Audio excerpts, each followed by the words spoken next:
ओम शांति। सभी भाई बहनों को ओम शांति। आज मुरली है 24 नवंबर 2025 की प्रातः मुरली। ओम शांति। बाप दादा मधुबन। मीठे बच्चे, तुम्हारा ये टाइम बहुत बहुत कीमती है, इसलिए इसे व्यर्थ मत गवाओ। पात्र को देखकर ज्ञान दान करो।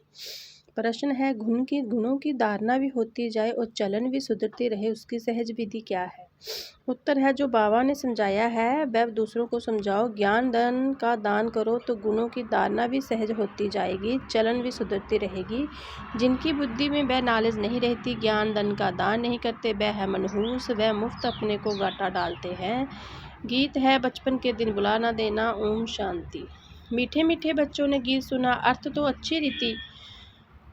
अच्छी रीति समझा। हम आत्मा है और बेहद का बाबा के बच्चे हैं। जे बुलाना दो। अभी अभी बाप के याद में हर्षित होते हैं, अभी अभी फिर याद भूल जाने से गम में पड़ जाते हैं। अभी अभी जीते हो, अभी अभी मर पड़ते हो, अर्थात अभी अभी बेहद के बाबा के बनते हो, अभी अभी फिर जिस्मानी परिवार तरफ चले जाते हो। तो बाबा कहते हैं, आज हंसे कल रो ना देना, जे हुआ गीत का अर्थ। तुम बच्चे जानते हो, बहुत करके मनुष्य शांति के लिए ही धक्के खाते हैं, तीर्थ यात्राओं पर जाते हैं। ऐसा नहीं कि धक्का खाने से कोई शांति मिलती है। ये एक ही संगम युग है जहाँ बाबा आकर समझाते हैं, पहले पहले तो अपने को पहचानो कि मैं कौन हूँ। आत्मा हूँ मैं। आत्मा ही इस शांत स्वरूप, आत्मा है ही शांत स्वरूप। रहने का स्थान भी शांति धाम है। जे आती है तो कर्म जरूर करना पड़ता है। जब अपने शांति धाम में है तो शांत है। सतयुग में भी शांति रहती है, सुख भी शांति भी। शांति धाम को सुख धाम नहीं कहेंगे, जहाँ सुख है उसे सुख धाम, जहाँ दुख है उसे दुख धाम कहेंगे।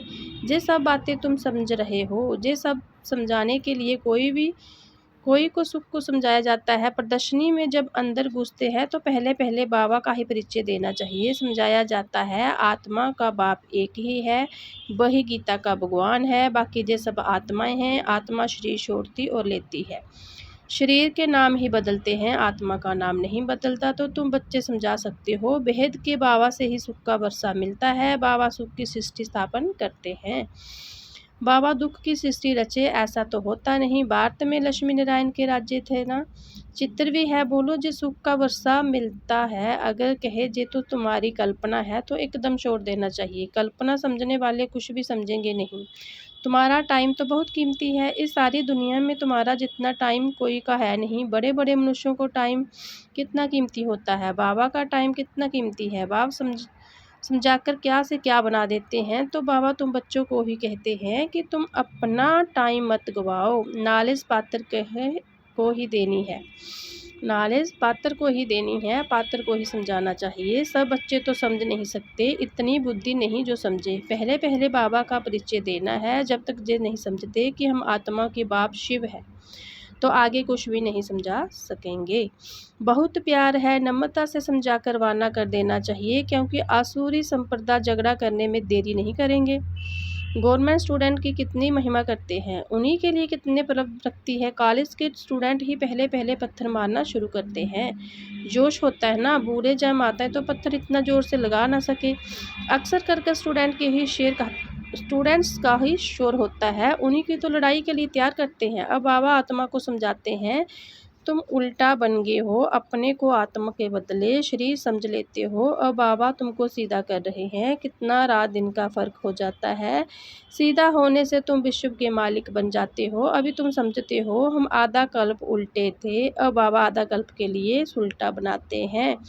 अल्फ के बच्चे हो जाते हो तो विश्व की बादशाही का वर्षा मिलता है। रावण उल्टा करा देते हैं तो कला काया चट हो जाती है, फिर गिरते ही रहते हैं। राम राज्य और रावण राज्य को तुम बच्चे जानते हो। तुमको बाबा की याद में रहना है, बल शरीर निर्वाह अर्थ कर्म भी करना है। फिर भी समय तो बहुत मिलता है, कोई जिज्ञासु आदि नहीं है, काम नहीं है तो बाबा को याद में बैठ जाना चाहिए। पहले है अल्पकाल के लिए कमाई, दूसरी जे है सदाकाल के लिए कमाई। इसमें अटेंशन जास्ती देना पड़ता है। माया गड़ी गड़ी और तरफ ख्यालात को ले जाती है, जे तो होगा ही। माया बुलाती रहेगी। इस पर एक नाटक भी दिखाते हैं, प्रभु ऐसा करते और माया ऐसा करती। बाबा बच्चों को समझाते हैं, माम के इमजाद करो, इसमें ही बिगन पड़ते हैं और कोई बात में इतने बिगन नहीं पड़ते। पवित्रता पर कितनी मार खाते हैं। भगवत आदि में इस समय का ही गायन है। पूतनाएं शूर्पणखाएं भी है। ये सब इस समय की बातें हैं। जबकि बाबा आकर पवित्र बनाते हैं। उत्सव आदि भी जो मनाते हैं, जो पास्ट हो गया है उनको फिर त्योहार मनाते आते हैं, पास्ट की महिमा करते आते हैं, राम राज्य की महिमा गाते हैं क्योंकि पास्ट हो गया है। जैसे क्राइस्ट आदि आए, धर्म स्थापन करके गए, तिथि तारीख भी लिख देते हैं, फिर उनका बर्थडे मनाते आते हैं। भक्ति मार्ग में भी जे धंधा आधा कल्प चलता है, सतयुग में जे होता नहीं। जे दुनिया ही खत्म हो जानी है, जे बातें तुम्हारे में भी बहुत थोड़े ही समझते हैं। बाबा ने समझाया है सब आत्मा को अंत में वापस जाना ही है। सब आत्माएं शरीर छोड़ चली जाएगी। तुम बच्चों की बुद्धि में है, बाकी थोड़े दिन है, अब फिर से ये सब विनाश हो जाना है। सतयुग में सिर्फ हम ही आएंगे, सभी आत्माएं तो नहीं आएगी। जो कल पहले थे वही नंबरवार आएंगे, वही अच्छी रीति पढ़कर और पढ़ा भी कर सकेंगे। तो अच्छा पढ़ते हैं वही फिर नंबरवार ट्रांसफ़र होते हैं। तुम भी ट्रांसफ़र होते हो। तुम्हारी बुद्धि जानती है जो आत्माएं हैं सब नंबरवार है।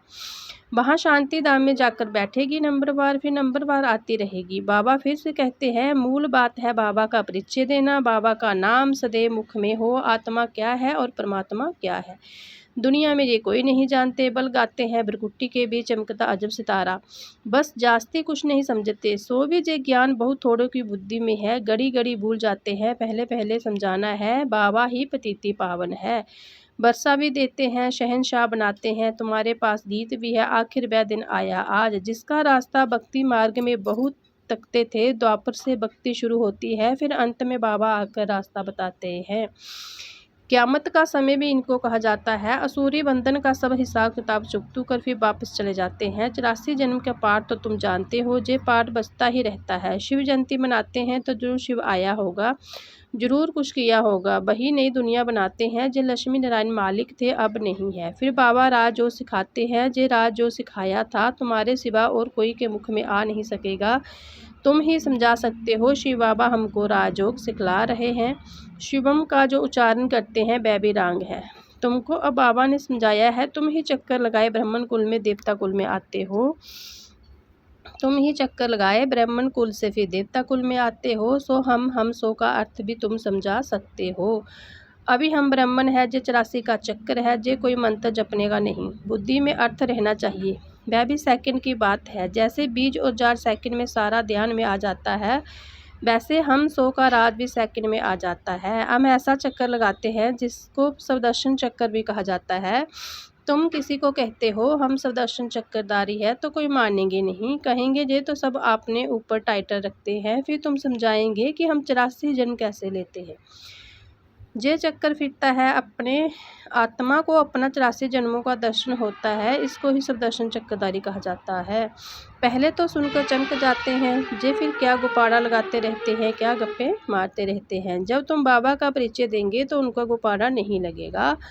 बाबा का याद करते रहो, गाते भी हैं बाबा आप आएंगे तो हम बारी जाएंगे, आपकी ही याद करेंगे। बाबा कहते तुम कहते थे ना, अब फिर तुमको याद लाता हूँ। नष्टा मोह हो जाओ, इस देह से भी नष्टा मोह हो जाओ।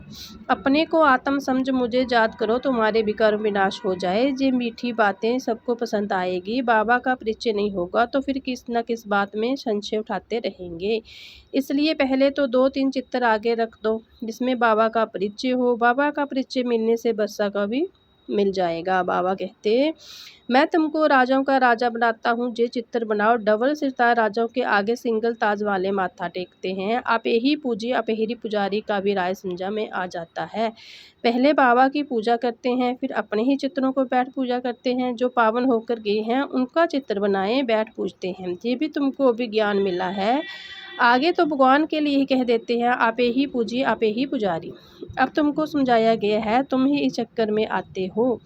बुद्धि भी नाले सदैव रहती है, फिर समझाना भी है। धन दिए धन ना कूटे, जो धन दान दिए करते हैं उनको मनहूस भी कहते हैं।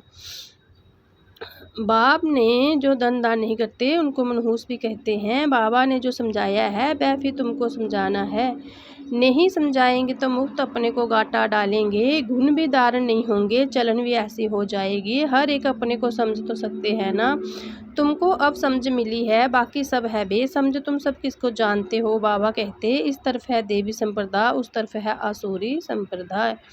बुद्धि से तुम जानते हो अभी हम संगम युग पर है। एक ही घर में एक संगम युग का एक कलयुग का दोनों इकट्ठे रहते हैं, फिर देखा जाता है हंस बनने लायक नहीं है तो युक्ति रची जाती है, नहीं तो बिगन डालते रहेंगे। कोशिश करनी है आप आसमान बनने की, नहीं तो तंग करते रहेंगे, फिर युक्ति से किनारा करना पड़ता है, बिगन तो पड़ेंगे। ऐसे नाले तो तुम ही देती हो, मीठा भी बहुत पड़ना है, नष्टा मुँह भी होना पड़े। एक विकार को छोड़ा तो फिर और विकार खटखट मचाते हैं।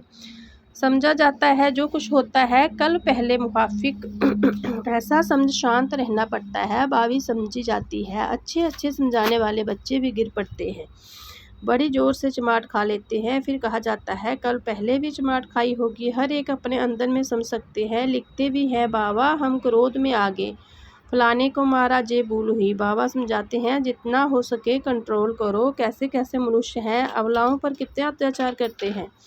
पुरुष बलवान होते हैं, स्त्री अबला होती है। बा फिर तुमको जे गुप्त लड़ाई सिखाते हैं जिससे तुम रावण राज्य पर जीत पाते हो। जी लड़ाई कोई की बुद्धि में नहीं है, तुम्हारे में भी नंबरवार है जो समझ सकेंगे। ये है बिल्कुल नई बात, अभी तुम पढ़ रहे हो सुखदाम के लिए, ये भी अभी याद है फिर भूल जाएगी। मूल बात है ही जात की यात्रा, जात से ही हम पवित्र बन जाएंगे। अच्छा मीठे मीठे सिकले दे बच्चों प्रति माता पिता बाप दादा का जात प्यार और गुड मॉर्निंग। रूहानी बाप की रूहानी बच्चों को नमस्ते। हम रूहानी बच्चों के रूहानी प्यारे बाबा को जात प्यार, गुड मॉर्निंग, नमस्ते, ओम शांति। धारणा के लिए मुख्य सार, कुछ भी होता है तो भावी समझ शांत रहना है, क्रोध नहीं करना है, जितना हो सके अपने आप को कंट्रोल करना है, युक्ति रच आप समान बनाने की कोशिश करनी है। बहुत प्यार और नम्रता से सबको बाबा का परिचय देना है, सबको यही मीठी मीठी बात सुनाओ कि बाबा कहते हैं अपने को आत्मा समझ मुझे याद करो, इस देह से नष्टामोह हो जाओ। वरदान है हर आत्मा को भटकाना व भिखारीपन से बचाने वाले निष्काम रहम दिल वब। हर आत्मा को भटकने व भिखारीपन से बचाने वाले निष्काम रहम दिल वब। जो बच्चे निष्काम रहम दिल है उनके रहम के संकल्प से अन्य आत्मा को अपनी रूहानी रूप व रूह की मंजिल सेकंड में स्मृति में आ जाएगी। उनके रहम के संकल्प से भिखारी को सर्व खजानों की झलक दिखाई देगी। भटकती हुई आत्मा को मुक्ति और जीवन मुक्ति का किनारा वह मंजिल सामने दिखाई देगी। वह सर्व के प्रति दुख हरता सुख करता का पाठ बजाएंगे। दुखी को सुखी करने की युक्ति व साधन सदा उनके पास जादू की चाबी के मुहाफिक होगा। स्लोगन है सेवादारी वन निस्वार्थ सेवा करो तो सेवा का मेवा मिलना ही है। सेवादारी वन निस्वार्थ सेवा करो तो सेवा का मेवा मिलना ही है। व्यक्त इशारे अशरीरी व विदेही स्थिति का व्यास बढ़ाओ। अंत समय में प्रकृति के पांचों ही तत्व अच्छी तरह से हिलाने की कोशिश करेंगे, परंतु विदेही अवस्था की अव्याही आत्मा बिल्कुल ऐसी अचल अडोल पास विद आनर होगी जो से सब बातें पास हो जाएगी, लेकिन वह ब्रह्मा बाबा के समान पास विद आनर का सबूत देगी। इसके लिए समय निकाल कर प्रकृति के 5 तत्वों की सेवा करते शुभ भावना का प्रकाश देते रहो। ओम शांति।